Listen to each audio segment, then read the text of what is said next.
Assalamualaikum warahmatullahi wabarakatuh. Bismillahirrahmanirrahim. Alhamdulillahirabbil alamin.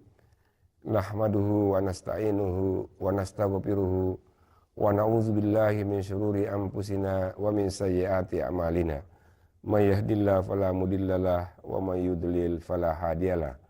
Wassalatu wassalamu ala Rasulillah wa ala alihi wa ashabihi wa man tabi'ahum bi ihsani ila yaumiddin, amma ba'd.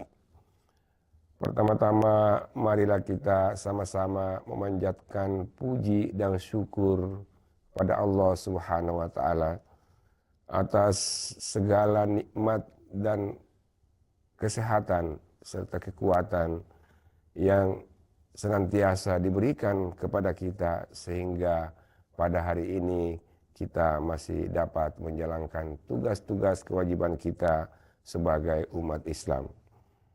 Salawat dan salam atas junjungan Nabi besar Muhammad SAW. Begitu juga kepada seluruh keluarganya dan sahabat-sahabatnya dan pengikut-pengikutnya.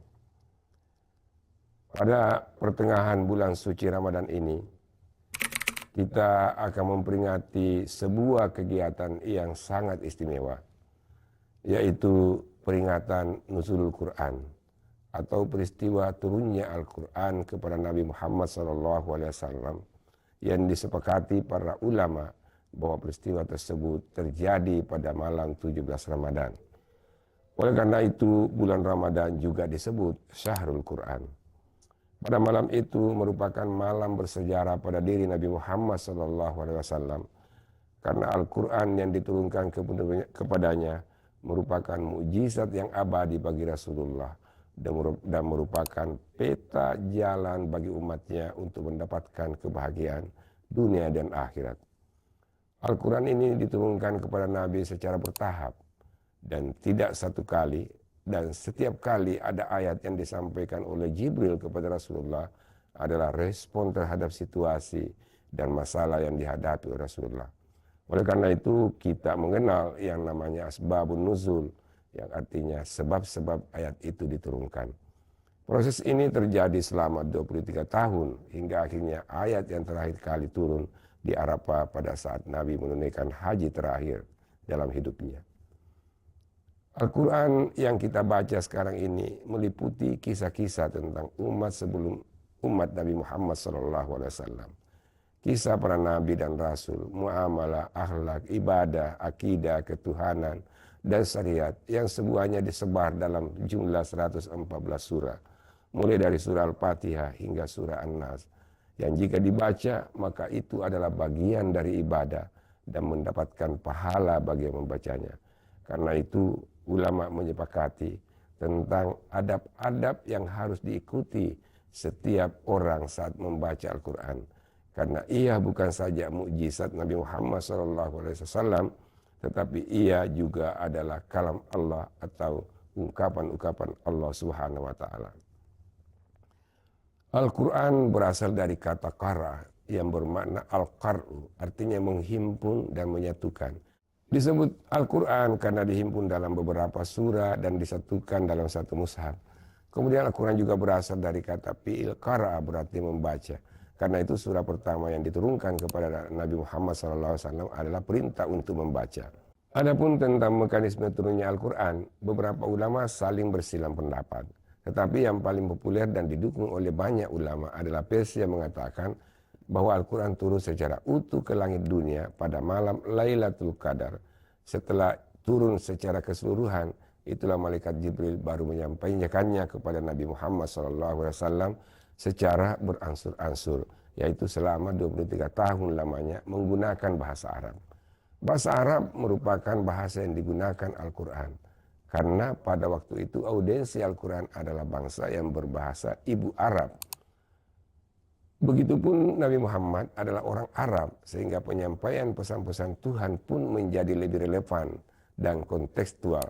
Lebih dari itu, bahasa Arab digunakan karena menyimpan kekayaan linguistik dan keluasan tata bahasa dengan bahasa-bahasa lain pada waktu itu.